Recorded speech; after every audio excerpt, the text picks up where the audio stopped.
Okay, now let's move on to the last part, which is the chemical properties. When we talk about the chemical properties, we're actually referring to the reactions.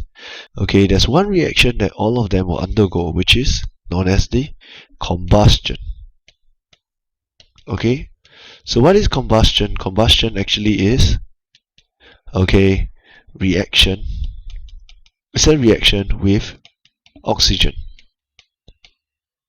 So alkane will react with oxygen, alkene also react oxygen, alcohol react oxygen, carboxylic acid also react oxygen. Now, it's a reaction with oxygen to produce, what does it produce? Okay, very simple stuff. Whenever you see the word combustion, okay, it's going to produce water plus carbon dioxide. So it's going to be H2O and CO2. So the products of this combustion is actually water plus carbon dioxide.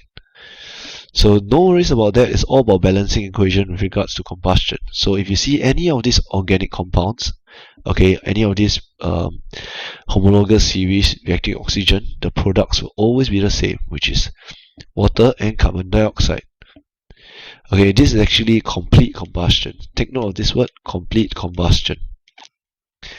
Okay, there's another type of combustion which is also known as the incomplete combustion. It means that the thing did not burn finish. Okay, the thing did not burn finish. Okay, so now, if there's incomplete combustion, it's actually still the same. It's a reaction with oxygen.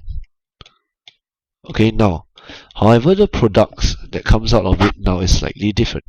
We will have water, but now we have this thing called your carbon or carbon monoxide together with the rest. Okay, now it may be carbon, it may be carbon monoxide, but what is meant to say is that there's not enough oxygen. When you talk about incomplete combustion, there's actually insufficient oxygen here. Okay, we have insufficient oxygen.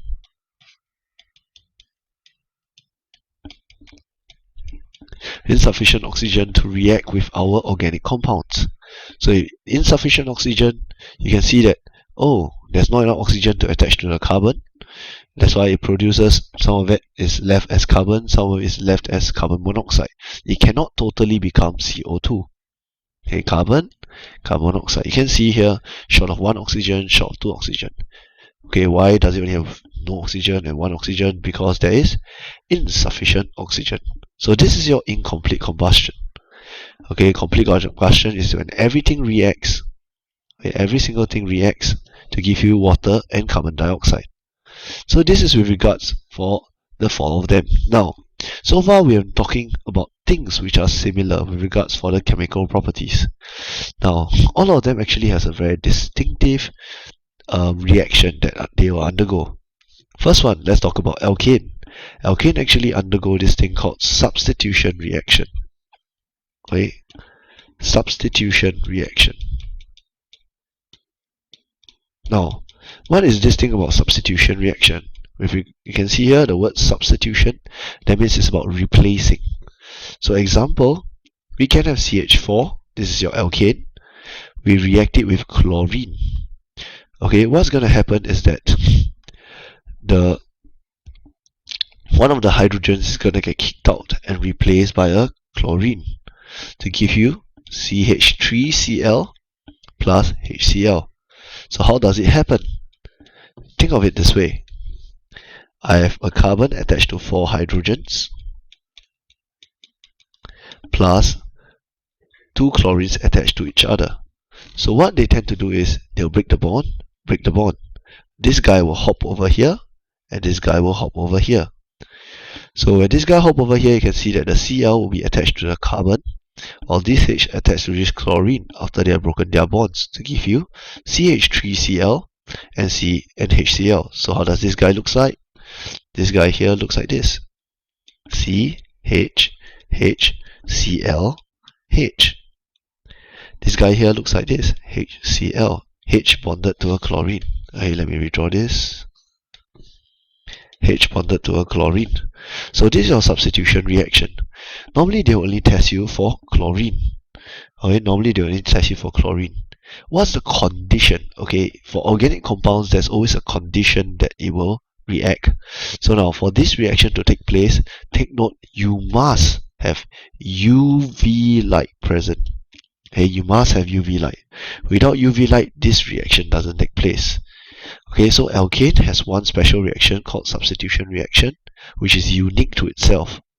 Okay, what happens is that it will undergo literally a substitution. It will throw away one of the hydrogen and take in one of the chlorine. Okay, so this is your substitution reaction.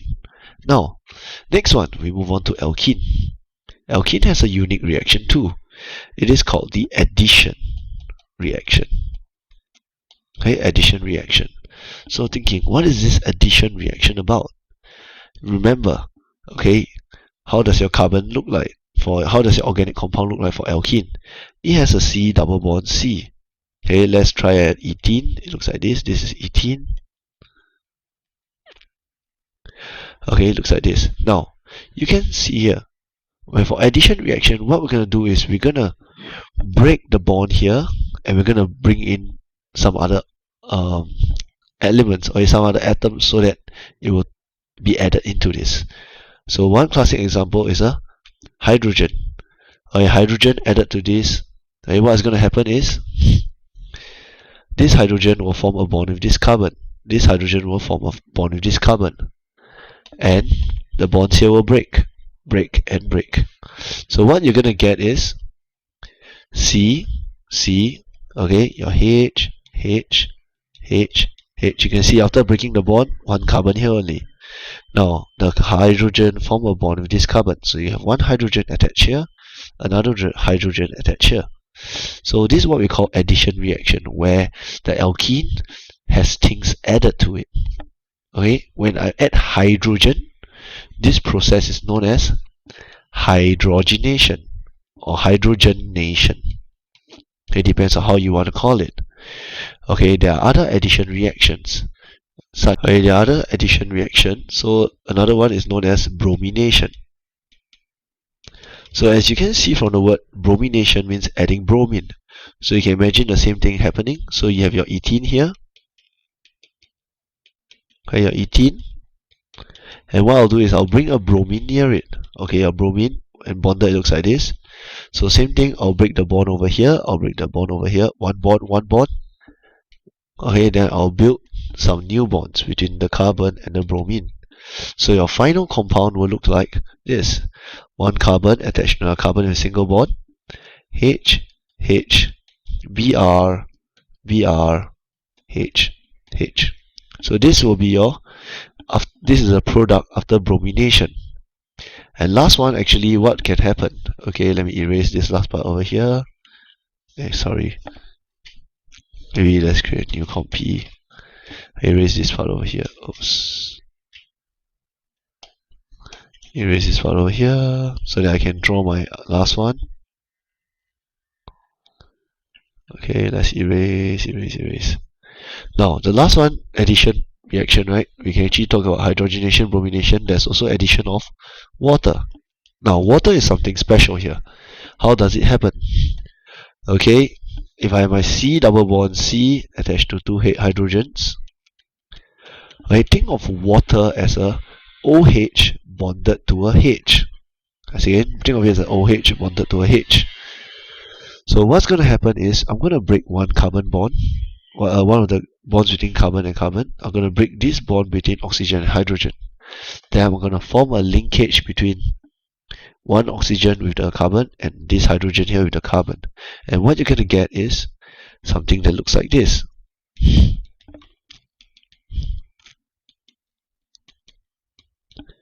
Okay, so this is actually your addition of water.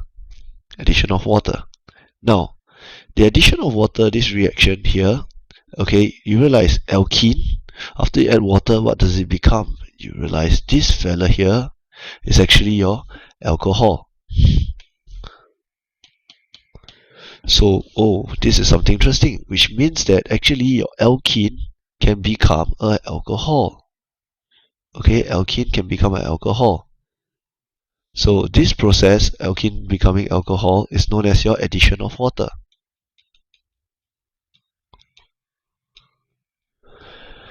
And you realize after hydrogenation, what is this? This is actually your alkane. So alkene can also become alkane, which is going through the process of hydrogenation. So realize a lot of reactions tend to occur for alkene because alkene can become an alcohol, can become an alkane, and many other more. Now, the last thing that it can undergo, okay, is this thing called additional polymerization. Addition polymerization. Let me erase this whole thing here. Sorry, let's not erase it. Okay, let's create a new slide. Okay, let's remove this whole thing here. Okay, now the last thing we're going to talk about for alkenes is what we call the addition polymerization. Now, this is something cool. Imagine your alkene. Okay, sorry, alkene looks like this. Okay, this is how your alkene looks like. Okay, what happens when I put many of them side by side? Okay, when I put many of them side by side, it will undergo this reaction called addition polymerization. And how does it occur? What is going to happen is that they're going to break one of the bonds between all of them. Okay, after you break one of the bonds, what's going to happen next? They're going to form a bond between each other.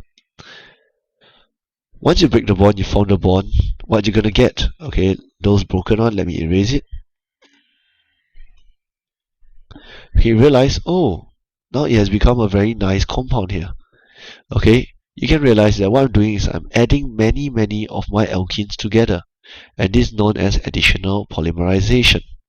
Okay, how do we draw the formula? It will look like this, but with a bracket and an N outside. It means that there's a lot of repetition of these things over here. Many repetition. N repetition. Okay, this is known as a polymer. Now, how do we build this? Okay, how do we build this polymer? Okay, how do we build this polymer? How to build? What we do is we use many monomers. So the word monomer tells you that it is one unit. Polymer tells you many units. Okay, so what is the starting unit? Remember I was saying we are using what? Alkene. So the monomer is actually your ethene, in this case over here. So this ethene is a monomer. When I put two of them side by side, okay, this is two monomers put together, okay, side by side. When I put three of them together side by side, three monomers. When I put many of them together and I let it react, take note, it must react, it must combine together. When you combine many monomers, what you're gonna get is your polymer. So when many monomers they combine, okay, when many monomers